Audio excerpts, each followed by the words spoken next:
हर story का एक ना एक बिगिनिंग पॉइंट तो होता ही होता है। पर अगर मैं बोलूँ कि इसी स्टोरी को अगर मैं थोड़ा बदल दूँ, जैसे कि इमेजिन करके देखो कि जो गोकू है, क्या होता है वो कभी प्लैनेट अर्थ पे आता ही नहीं। क्या होता है काकारोट की एक अलग ही स्टोरी बन जाती। तो हमें क्या-क्या नहीं देखने को मिलता, क्या हमें ड्रैगन बॉल्स नहीं देखने को मिलती, क्या हमें ज़ी फाइटर, सुपर सियान जिन नहीं देखने को मिलता, एसएसजे नहीं देखने को मिलता, क्या हमें वैसी एपिक बैटल्स देखने को नहीं मिल पाती। तो आज हम इसी टॉपिक के बारे में बात करेंगे कि अब क्या होता अगर गोकू प्लैनेट अर्थ पे नहीं आता, तो क्या गोकू प्लैनेट अर्थ को प्रोटेक्ट कर पाता या नहीं। Any further do let's start the video. बिना गोकू के ग्रैंड भगवान हमेशा हमेशा के लिए अकेले पड़ जाते, एक पीसफुल जिंदगी में रह जाते। कभी उन्हें गोकू जैसा मिस्टीरियस गाय देखने को नहीं मिल पाता जो कि बहुत ज़्यादा पावरफुल है, और जो अपने आप को मार्शल आर्ट्स में अपने आप को बिल्डअप करना चाहता है, कभी वो मास्टर रोशी से नहीं मिल पाता, और वो ज़्यादा कभी मार्शल आर्ट्स जैसा टॉपिक आता भी नहीं, क्योंकि जो जिन्होंने फाइट करी थी वो तो मार्शल आर्ट्स नहीं था।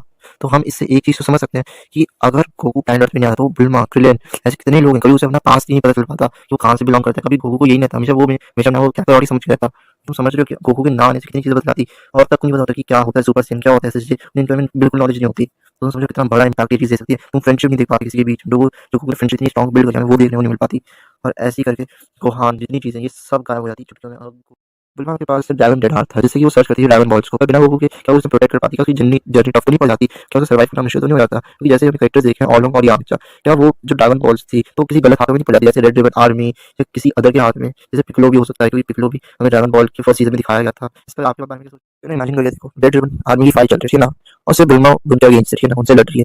उस समय गोकू नहीं काकारोट आ गए अपने प्लेनेट से। तो क्या हमें वही स्ट्रेंथ देखने को मिलेगी या उससे ज्यादा स्ट्रेंथ देखने को मिलेगी? क्या जो गोकू का हाथ था प्योर प्योर हाथ था निम्बस के टाइम से, क्या वही निम्बस जैसा हाथ उसका प्योर होता, और क्या वो सामना कर पाता रेड रिबन आर्मी का, कि जैसे गोकू ने एनिमे के अंदर पूरी रेड रिबन आर्मी को अकेले हरा दिया था, क्या वो वैसे ही उनको हरा पाता, क्या वो डोमिनेशन को देखने को मिलता या नहीं? अगर वो प्लेनेट अर्थ पर आता पर एज गोकू नहीं एज काकारोट। तो इसका आंसर आपके कमेंट सेक्शन में तो देना ही। चलो अब आ जाते हैं ड्रैगन बॉल जी पर। तो हमें स्टार्टिंग के एपिसोड में दिखाया गया था कि गोकू का एक भाई है, उसका नाम है रेडिक्स, जो कि हम सभी के शौकीन था कि गोकू का भी भाई हो सकता है। पर शौकिंगली हम सभी था उस टाइम वो गोहान को अपने साथ ले गया था, फिर गोहान ने वो सैयन शिप को डिस्ट्रॉय कर दिया था। उसके बाद फिर उसके हमें रियल पावर्स देखने को मिली। पर क्या होता है गोकू नहीं चाहता, तो हमें गोहान की उस शक्ति देखने को नहीं मिलती। रेडिक्स आता और वेजिटा चाहते तो वो अर्थ को डिस्ट्रॉय कर देते। हमें ये तो पता चलता कि सुपर सियान क्या है, एप फॉर्म क्या है, ये सब तो हमें पता होता, क्योंकि वेजिटा और रेडिक्स बता देते। पर अर्थ को एज अ वीक प्लैनेट घोषित कर देते, और हमें सुपर सियंस की पावर से लगता कि ये कोई नेचुरल पावर है, और ये सिर्फ कुछ ही लोगों के पास है। और हमें पिकलो का भी मेंशन देखने को नहीं मिलता, और ऐसा होता है कि जो भी नामिक और जो भी वेजिटा आइलैंड है, ये सभी सिर्फ अर्थ को सिर्फ डिस्ट्रॉय करने के लिए आ रहे हैं, है ना। तो पर जो आज तुम वेजिटा देखते हो ना, कि जो गोकू के साथ तभी एक बॉन्ड बना लेता है लड़ाई वाला, और हमेशा उसकी मदद के लिए आया था वेजिटा गोकू की, क्या कि मैं अपना कुछ स्ट्रॉन्ग दिखा जाता हूँ। पर तुम्हें याद होगा एक बंदा था नापा करके, जो वेजिटा के साथ आया था प्लैनेट अर्थ पे। अगर वो दोनों चाहते ना, वो आराम से पूरी अर्थ को वाइप आउट कर देते, पूरी अर्थ को डिस्ट्रॉय करके चले जाते। तो तुम सोच सकते हो कितनी बड़ी चीज हो जाती। छोटी मोटी बात नहीं है ये, दोनों आते हैं और डिस्ट्रक्शन करके चले जाते पूरी अर्थ पे, समझ रहे हो? यार ये सिर्फ ना अर्थ की बात नहीं कर रहा हूँ मैं अपने गैलेक्सी की बात कर रहा हूँ। खुद सोच के देखो, पूरी गैलेक्सी बनाई इन्होंने, है ना। और वहाँ पे लोग कैसे रहते हैं, बीरस, पिकलो, और कैसे लोग रहते हैं, फ्रीजा। ये सब का काम क्या है, डिस्ट्रक्शन लाना। कहाँ पे, किसी भी प्लान को तबाह करके इनमें जो सेटिस्फैक्शन मिलती है ना, उन्हें नेक्स्ट लेवल मिलती है।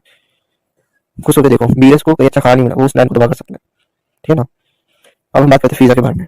फीजा हमेशा मौका ढूंढता है। फीजा को क्या चाहिए, फीजा को बस ये चाहिए मुझे अपने से कुछ स्ट्रॉन्ग दिखा, मैं उसे खत्म कर दिया, मुझे अपने से कोई वीक दिखे, मैं उसे खत्म कर दूं। जैसे नाम का एग्जांपल लेके बताता हूं, उसने पूरा नाम ही तबाह करने का सोचा था, वो पहला भी उसने। लास्ट में बचे कौन, दो लोग, गोकू और फीजा।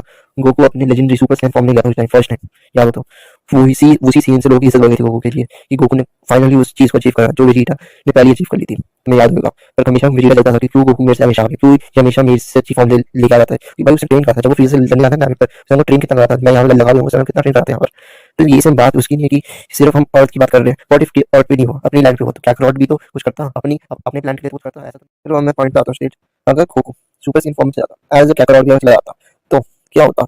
और कल वो अर्थ पे आ जाता, ठीक है ना, अर्थ पे आ गया एज अ विजिट मान लो, और सुपर सैयन हो जाता। तो हमेशा यही लगा रहता ना कि भाई ये नेचुरल फिनोमेना है, लोग भूल जाते, लोग लगते हैं ये नॉर्मली कोई भी कर सकता है, या तो सिर्फ ये सिर्फ एक ऐसी चीज है जो सिर्फ यही बंदा कर सकता है। मतलब थोड़े मैजिशियन लोग होते हैं जिनका मैजिक सिर्फ उन्हीं के लिए अच्छा लगता है, और किसी अच्छा नहीं लगता, क्योंकि वो नेचुरल होता है। तो सुपर सैयन बनना नेचुरल है भी, और भी है किसके, क्योंकि बस जो सुपर सैयंस की फैमिली है सब वही सुपर सैयंस बन सकते हैं, बाकी कोई और सुपर सैयन तो बन ही नहीं सकता। तो क्या तो लोग शायद में तो भूल जाते, या तो शायद नेगेटिव सेंस ले लेते कि ये तो सिर्फ हमें सिर्फ डिस्ट्रॉय करने के लिए आते हैं इस फॉर्म में।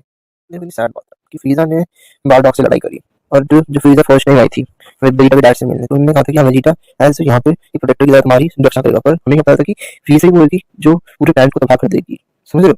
और उसका नेक्स्ट प्लान कौन सा था, नाविक। अब थोड़ा कनेक्शन बिठाते चलो, उसने खत्म कर दिया वेजिटा आइलैंड ना, वो खत्म करा। उसके बाद फिर उसे नाविक लगा दिया, तो नाविक को डिस्ट्रॉय कर दिया उसने। बीरस जिस प्लान में जाता है वो उस प्लान को डिस्ट्रॉय करता है, क्योंकि उसे खाना अच्छा नहीं मिलता। पर एक्सेप्ट अर्थ जहाँ बुलमा बहुत अच्छा खाना बनाती है, वहाँ पे बीएस कभी बोल नहीं रहा कि उसने अर्थ डिस्ट्रॉय, उसने बोला है कि मैं अर्थ डिस्ट्रॉय करूंगा, उसने आज तक अर्थ को डिस्ट्रॉय नहीं करा बिकॉज उसको खाना अच्छा मिल जाता है, ठीक है ना। अब आ जाते हैं एक्सेप्ट क्या कि गोकू भी कभी अर्थ को सेव भी ना कर पाए। हो भी तो सकता है कि भाई कि बारडॉग और उसकी कोई फैमिली उसने मार दी हुई हो, जबकि बारडॉग बच गया, वो दूसरे प्लैनेट पे चला गया था वहां से, फिर वहाँ पूरा पूरा प्लैनेट डिस्ट्रॉय हो जाता, कोई बैकआउट देखने को नहीं मिल पाता ऐसा गोकू, समझ रहे हो। उसकी जो फ्रेंडशिप थी क्रेन के साथ हमें वो देखने को नहीं मिल पाती, तो चांसेस ये भी होते हैं कि क्रेन गोकू से भी ज्यादा स्ट्रॉन्ग बन जाता। भी मास्टर चेंज से दो लोग ट्रेन हुए थे स्टार्टिंग पॉइंट पे, गोकू क्रेन, और क्रेन ही वो सेकंड स्टूडेंट बन जाता, या ये वही फर्स्ट स्टूडेंट बन जाता जो टर्टल हेलमेट की इज्जत रख लेता और वही से मार्शल आर्ट्स को अच्छे से पूरे पूरे अर्थ पे अच्छे से शो कर पाता, समझ रहे हो कि वही चीज होती है यहाँ पर।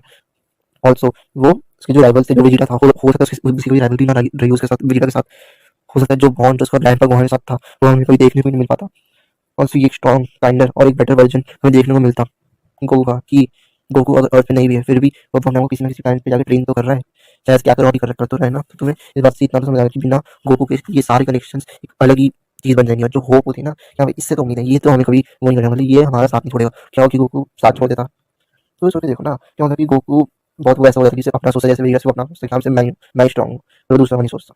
मैं सिर्फ एग्जाम्पल दे रहा हूँ, मैं सिर्फ हेट वेट नहीं दे रहा कि तुम कमेंट सेक्शन में ना शुरू कर दो कि गोकू इज वेरी बेस्ट नहीं, मैं ये बात कर रहा हूँ, मैं कर रहा हूँ कि क्या होता है गोकू नाइट बताते नहीं तो ऐसे क्या होता है, तो बॉन्ड्स अच्छे बनते हैं, बॉन्ड्स अच्छे बनते सिर्फ वेरी हाईलाइट पे अच्छे बनते, ना कि इधर अच्छे बनते। अगर मैं पूछूं कि गोकू की स्टोरी से तुम क्या सीखते हो तो तुम इंस्पायर होते हैं, मोटिवेशन आती है, ओके। अब मैं पूछूं व्हाट इफ गोकू की जगह कोई और बंदा इस स्टोरी में होता, गोकू नहीं है, गोकू बैकग्राउंड है कुछ देर के लिए, और वो अर्थ पे एग्जिस्ट नहीं करता, मान लेते क्रेन है, ठीक है ना, और वही और उसी ने पूरी अर्थ को संभाला, उसके एक्शन भी सेम टू सेम गोकू जैसे हैं। तो अब बताओ तुम किससे इंस्पायर हो, क्रेन से इंस्पायर हो या कैकारोट से इंस्पायर हो? फर्स्ट तुम क्रेन से इंस्पायर हो क्योंकि वो अर्थ का लौता बंदा जो स्ट्रॉन्गेस्ट है। चलो आज मैं तुम्हें दे रहा हूँ 7 ही 7 ड्रैगन बॉल्स फ्री में, दे रहा हूँ फ्री में तुम्हारे सामने मैंने दी है 7 ड्रैगन बॉल्स, ठीक है। तुम्हें पूछेंगे, तुम्हें बस कमेंट सेक्शन में जाकर लिखना है अपनी विश, और देखते हैं क्या तुम्हारी विश पूरी होती है कि नहीं, क्या चंद्र तुम्हारी विश पूरी करेगा कि नहीं। Wait and watch. Thank you for watching till the end. Peace out.